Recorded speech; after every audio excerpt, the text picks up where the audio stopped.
Good morning to all of you. और आज हम लोग स्टार्ट करने वाले हैं एक बहुत ही इंपॉर्टेंट सेशन, जिस सेशन का नाम है लेखन कला और शहरी जीवन। इस लेशन में आप पढ़ेंगे किस प्रकार से लेखन कला की शुरुआत होती है, शहरी जीवन की और मानव संप्रदाय किस प्रकार से शिफ्ट करता है। बहुत इंपॉर्टेंट है। अगर आप क्लास 11th की तैयारी कर रहे हैं, अगर आपके बोर्ड के एग्ज़ाम, जैसा कि आपको पता है कि एग्जामिनेशंस के डेट भी डिक्लेयर हो चुके हैं, अगर आप तैयारी कर रहे हैं तो ज़रूरी है कि आप इन चैप्टर्स को अच्छी तरह से पढ़ें। हम लोग चैप्टर्स को वन शॉट में कवर करते हैं और बहुत अच्छी तरीके से इंपॉर्टेंट क्वेश्चंस को कवर करते हैं। ओनली वन लाइनर सेशन होता है, पर इसके साथ साथ थियरी कैसे रिप्रेजेंट किया जाए या कैसे लिखा जाए, इन सारी पुख्ता बातें आपसे की जाती हैं।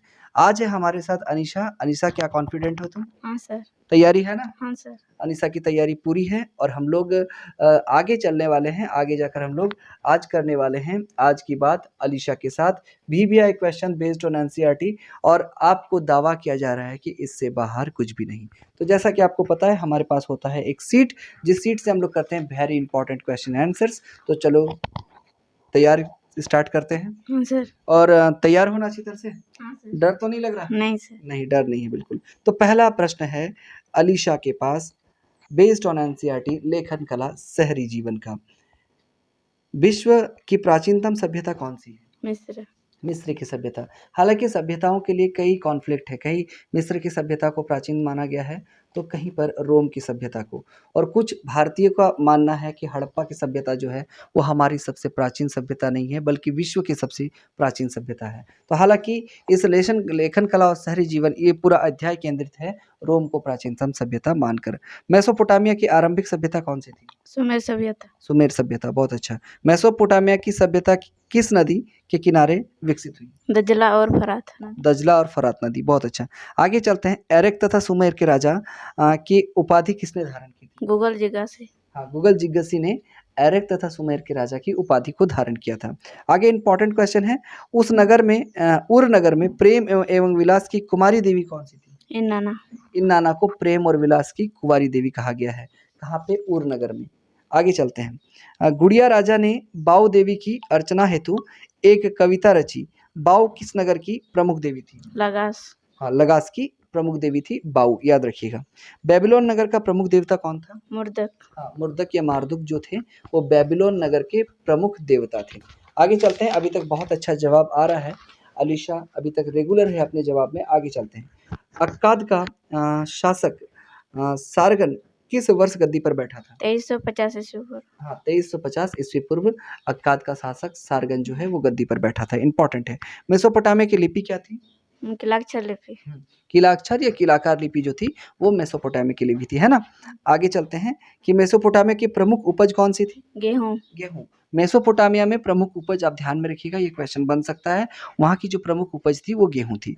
आगे चलते हैं। मेसोपोटामिया में युद्ध एवं प्रेम की देवी किसे कहा जाता था? इन्नाना। इन्नाना, उर नगर की जो देवी थी इन्नाना, इसे युद्ध और प्रेम की देवी की संज्ञा दी गई है। आगे चलते हैं। झूलते बाग किस सभ्यता की देन है? बेबीलोनिया सभ्यता। हाँ, बेबीलोनिया सभ्यता की देन है, झूलते हुए बाग की देन। आगे चलते हैं। पीली नदी किसे कहा जाता है? वहांग हो। वांग हो नदी, जिसे चीन के शोक के नाम से भी जानते हैं, इस नदी को पीली नदी भी कहा जाता है। आगे चलते हैं। निम्न में से किस वर्ष दक्षिण मेसोपोटामिया के सबसे प्राचीन मंदिर की स्थापना की गई थी? 3000 ईस्वी पूर्व। हाँ, ये बाय ऑप्शन क्वेश्चन था इसलिए निम्न में से था, पर याद रखिएगा मेसोपोटामिया के सबसे प्राचीनतम मंदिर का जो निर्माण है या स्थापना है वो 3000 ईस्वी पूर्व के आसपास किया गया था। मेसोपोटामिया की स्थापना के अंतर्गत सुमेरियन साम्राज्य का संस्थापक कौन था? सारगन प्रथम। हाँ, सारकन प्रथम जो था वो सुमेरियन सभ्यता का संस्थापक था, इसे आप ध्यान में रखिएगा। आगे चलते हैं। जिगुरात का संबंध किससे था? मेसोपोटामिया की सभ्यता से। मेसोपोटामिया की सभ्यता से। कलाकार लिपि या किलाकार लिपि का संबंध किस सभ्यता से है? मेसोपोटामिया की सभ्यता से। हाँ, मेसोपोटामिया की सभ्यता से। जैसा कि अभी तक जो है अलीशा का जवाब बहुत ही बेहतरीन आ रहा है, एक भी क्वेश्चन ड्रॉप नहीं किया गया है अलीशा के द्वारा। आगे चलते हैं। जितने सारे क्वेश्चन है आप अपने नोटबुक में नोट करते चलेंगे। जो प्रश्न आपको उत्तर आते हैं उन्हें ध्यान से सुनिए, जो नहीं आते हैं उन्हें नोट डाउन करते चलिए। आगे चलते हैं कि भाई मेसोपोटामिया की देवी इन्नाना का संबंध है प्रेम और युद्ध। प्रेम और युद्ध से। असुर बनीपाल कहाँ का शासक था? असीरिया। असीरिया, बहुत इंपॉर्टेंट क्वेश्चन है। असुर बनीपाल। मेसोपोटामिया के उर देवता संबंधित थे? मुर्दक। हाँ, चंद्र। चंद्र। उर अर्थात चंद्र होता है मेसोपोटामियाई भाषा में, याद रखिएगा। उर देवता यानी चंद्र देवता। आगे चलते हैं, और उर एक शहर का भी नाम था मेसोपोटामिया, है ना।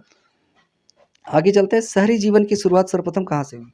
मेसोपोटामिया से। हाँ, ऐसा माना जाता है शहरी जीवन की विश्व को जो देन है वो मेसोपोटामिया की है। मेसोपोटामिया से शहरी जीवन की शुरुआत हुई थी। आगे चलते हैं, गिलगेमिस महाकाव्य का संबंध किससे है? मेसोपोटामिया से। मेसोपोटामिया से है।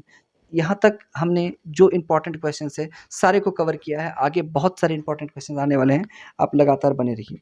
मेसोपोटामिया का नाम किस भाषा से संबंधित है? मेसोपोटामिया चीनी से, मिस्र से, यूनानी से या भारतीय से? यूनानी भाषा से, है ना। मेसोपोटामिया का संबंध जो है वो यूनानी भाषा से है। आगे चलते हैं, मेसोपोटामिया का नाम यूनानी भाषा के किन दो शब्दों से मिलकर बना है? मेसोस तथा पोटेमस। हाँ, मेसोस और पोटेमस से मिलकर बना है। मेसोपोटामिया निम्न में से किन दो नदियों के बीच की उपजाऊ भूमि का क्षेत्र था? दजला और फरात। दजला और फरात। मेसोपोटामिया यानी दजला और फरात, मिस्र यानी नील नदी, ये आपको याद रखना है। आगे चलते हैं, मेसोपोटामिया का क्षेत्र वर्तमान में किस गणराज्य का हिस्सा है? इराक गणराज्य का, है ना। वर्तमान में जो इराक गणराज्य है उसे मेसोपोटामिया कहा जाता है। आगे चलते हैं, मेसोपोटामिया की सभ्यता के लिए किस लिए प्रसिद्ध है? शहरी जीवन, समृद्धि, साहित्य, गणित, खगोल विद्या। हाँ, शहरी जीवन, समृद्ध साहित्य और गणित और खगोल विद्या के लिए प्रसिद्ध है। आगे चलते हैं, मेसोपोटामिया में पुरातत्व खोजों की शुरुआत किस दशक में है? 1840 ईस्वी। किस देश में 1000 से 6000 ईस्वी पूर्व के बीच खेती की शुरुआत हुई? इराक। इराक में। इराक में ऐसा माना जाता है कि लगभग 1000 से 6000 ईस्वी पूर्व कहीं ना कहीं खेती की शुरुआत हो चुकी थी। कांसा, तांबा और किससे मिलकर बना होता है? रंगा टीन। रंगा टीन से मिलकर बना होता है। कांसा जो है तांबे और टीन का मिश्रण है, और ऐसा माना जाता है कि हड़प्पा सभ्यता के लोग इस मिश्रण को तैयार करना जानते थे, और इसी कारण से हड़प्पा सभ्यता को काशयुगीन सभ्यता कहा गया है। आगे चलते हैं, मेसोपोटामिया में किस चीज का अभाव था? खनिज संसाधन। खनिज संसाधन का अभाव था। मेसोपोटामिया के लोग लकड़ी, तांबा, चांदी, सोना, सीपी और विभिन्न प्रकार के पत्थरों को कहाँ से लाते थे? तुर्की से, ईरान से, खाड़ी प्रदेश से। हाँ, तुर्क से, ईरान से और खाड़ी प्रदेशों से। मेसोपोटामिया में जो पहली पट्टिका पाई गई वे लगभग कितनी पुरानी है? 3200 ईसा पूर्व। हाँ, 3200 ईसा पूर्व पुरानी है। मेसोपोटामिया के लोग डैश पट्टिका के ऊपर लिखा करते थे? मिट्टी की पट्टिका पर। मिट्टी की पट्टिका के ऊपर। मेसोपोटामिया की सबसे पुरानी ज्ञात भाषा कौन सी है? सुमेरियन। सुमेरियन भाषा, बहुत अच्छा। मेसोपोटामिया में 2400 ईसा पूर्व के बाद धीरे धीरे कौन सी भाषा में सुमेरियन भाषा का स्थान ले लिया था? अक्कादी। अक्कादी भाषा ने सुमेरियन भाषा का स्थान लिया था, इंपॉर्टेंट है। आगे चलते हैं, ये बाय ऑप्शन क्वेश्चन है, इसको स्किप किया जाता है। आगे चलते हैं, जैसा कि लगातार अनीशा के द्वारा जवाब दिया जा रहा है और बहुत ही बेहतरीन, कुछ ही क्वेश्चन ड्रॉप हुए, अन्यथा बहुत ही बेहतरीन जवाब है। उरुक क्या था? मेसोपोटामियाई शहर। शहर, बहुत अच्छा। उर शब्द किस देवता के लिए उपयोग किया गया? चंद्रदेव। चंद्रदेव के लिए। प्रेम और युद्ध की देवी? इन्नाना। इन्नाना। 2000 ईस्वी पूर्व के बाद मारी नगर डैश के रूप में खूब फला फूला? शाही राजधानी। शाही राजधानी के रूप में, बहुत अच्छा। मारी के राजा किस समुदाय के थे? एमोराइट। एमोराइट समुदाय के, बहुत अच्छा। साइप्रस द्वीप अलाशिया किसके व्यापार के लिए मशहूर था? साइप्रस जो द्वीप था वो किसके व्यापार के लिए प्रसिद्ध था? तांबा और टीन। टीन के व्यापार के लिए, बहुत अच्छा। मेसोपोटामिया की दुनिया की सबसे बड़ी देन क्या है? गणित, विद्युतापूर्ण परंपरा, कल गणना। गणित और कला जो है, गणना जो है, वो ऐसा माना जाता है मेसोपोटामिया की देन है पूरे संपूर्ण विश्व को। बेबीलोनिया को 625 ईसा पूर्व में अर्सियाई आधिपत्य से मुक्त करवाया था किसने? नेबोपोलासर। नेबोपोलासर ने करवाया था, बहुत अच्छा जवाब आ रहा है, अभी तक उम्दा जवाब आ रहा है। आगे चलते हैं, परिवहन का सबसे सरल तरीका क्या है? जलमार्ग। जलमार्ग है। नेक्स्ट क्वेश्चन है कि मेसोपोटामिया की पहली ज्ञात भाषा क्या है? सुमेरियन। सुमेरियन। प्राचीनतम सभ्यता कौन सी है दुनिया की? मेसोपोटामिया। मेसोपोटामिया। कहीं मेसोपोटामिया कहा गया है, कहीं मिस्र की सभ्यता कहा गया है। आप ध्यान दीजिएगा, अगर आपको बाय ऑप्शन दोनों मिल जाए तो आप मेसोपोटामिया पे लगाइएगा। आगे चलते हैं, मेसोपोटामिया की आरंभिक सभ्यता कौन सी थी? सुमेरियन सभ्यता। सुमेरियन। मेसोपोटामिया की सभ्यता किस नदी के किनारे विकसित हुई? दजला और फरात। मेसोपोटामिया के क्षेत्र वर्तमान में कहाँ पे है? इराक में। इराक में, बहुत अच्छा। दजला फरात नदियाँ कहाँ पे गिरती है? फारस की खाड़ी। ये इंपॉर्टेंट क्वेश्चन फिर से आ रहा है, दजला और फरात नदी जो है वो फारस की खाड़ी पे गिरती है। आगे चलते हैं, किस नगर ने वारका शीर्ष मिला गया है? उरुक नगर से वारका शीर्ष मिला है, इंपॉर्टेंट है। कुछ ही क्वेश्चंस बच गए हैं, उसके बाद हम लोग सीट को एंड करने वाले हैं। लगातार प्रश्न उत्तर का जो सिलसिला है वो जारी है। बेबीलोन के दक्षिणी क्षेत्र में को क्या कहा जाता है? बेबीलोनिया। बेबीलोन नगर का प्रमुख देवता कौन था? मुर्दक। मुर्दक या मारदुर्ग। उर कौन सा देवता था? और चंद्रदेव चंद्रदेव था। निनवेह नगर किस सभ्यता के लिए प्रसिद्ध था? बेबीलोनिया बेबीलोनिया सभ्यता के लिए। उरुक के एक प्राचीन शासक का नाम बताओ। एनमरकर एनमरकर, बहुत अच्छा। झूलते हुए बाघ किस सभ्यता की देन है? बेबीलोनिया सभ्यता बेबीलोनिया सभ्यता। वर्तमान समय में हड़प्पा किस देश में है? पाकिस्तान पाकिस्तान में है। ओल्ड स्टेटमेंट किस पुस्तक का प्रथम भाग है? बाइबिल बाइबिल का भाग है ओल्ड स्टेटमेंट। कुछ ही प्रश्न बचे हुए हैं, उसके बाद हम लोग सेशन को एंड करेंगे और 2 टुक वार्ता करेंगे अलीशा से। तो क्वेश्चन है कि जिमरी लीग का विशाल राजमहल कहाँ स्थित है? माही में माही में। क्वेश्चन है मेसोपोटामिया सभ्यता के लोगों की लिपि क्या थी? किलाकार लिपि किलाकर। एरेक तथा सुमेर के राजा ने क्या उपाधि धारण की थी? गूगल जिज्ञासा गूगल जिज्ञासा। और अंतिम प्रश्न है कि मेसोपोटामिया वालों ने संसार को क्या दिया? चाक का प्रयोग चाक का प्रयोग। बिल्कुल, इसी के साथ प्रश्न उत्तर का जो सिलसिला है वो कंप्लीट होता है। जैसा कि आपने देखा कि बहुत बेहतरीन जवाब दिया है यहाँ पर अलीशा ने, और हमारा टारगेट था लेखन कला और शहरी जीवन। आज की बात अलीशा के साथ 100 आउट ऑफ 100 VVI क्वेश्चंस थे बेस्ड ऑन एनसीईआरटी, और दावे के साथ कि इससे बाहर कुछ भी नहीं।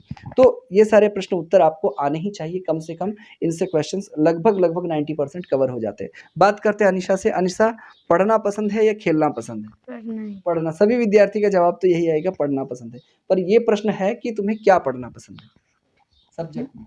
सब्जेक्ट में हिस्ट्री सबसे ज़्यादा पसंद आता है। पता नहीं आर्ट्स के विद्यार्थियों में हिस्ट्री का जो इंटरेस्ट है, लेवल ऑफ इंटरेस्ट है, वो सबसे प्राइमरी पे रहता है।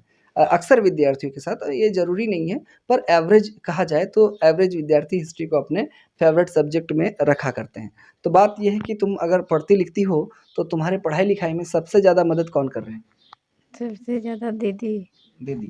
बड़ी दीदी है इनकी जो सबसे ज़्यादा मदद करती है इनको। बात किया जाए कि अगर तुमको पढ़ाई लिखाई करने के बाद कुछ बनने का मौका मिले या कुछ बनना चाहो तो तुम्हारे जीवन में तुम किस लक्ष्य को प्राप्त करना चाहती हो? टीचर्स टीचर्स बनने का शौक है। जैसा कि पता है कि ये एक ऐसा पेशा है जिसमें आप समाज का मार्गदर्शन करते हैं, तो बहुत अच्छा। एग्ज़ाम की तैयारी पूरी है ना? हाँ सर पढ़ते-पढ़ते बोरिंग तो नहीं लगता है? नहीं सर नहीं लगता है।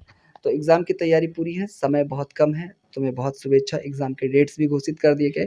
इस पे एक अलग वीडियो आएगा कि एग्ज़ाम क्या होगा, कैसे होगा, किस प्रकार से हम तैयारी करें हिस्ट्री का, और हिस्ट्री के रिगार्डिंग एक वीडियो जारी किया जाएगा। हालाँकि वीडियोज़ और सेशन सभी अध्याय के होंगे, चाहे वो हिस्ट्री हो, पॉलिटिकल हो, ज्योग्राफी हो। ये आर्ट्स का चैनल है, आर्ट्स के सभी चीज़ों का अध्ययन आपको कराया जाएगा इन डिटेल्स। आप वीडियो को फॉलो करते चले, एक-एक सीरीज़ के साथ सारे सब्जेक्ट कवर कर लिए जाएँगे। मिलते हैं फिर नेक्स्ट वीडियो में। तुमको बहुत ही एग्ज़ाम के लिए शुभेच्छा। आई होप कि तुम अच्छा रिज़ल्ट करो। तब तक के लिए good bye and thank you.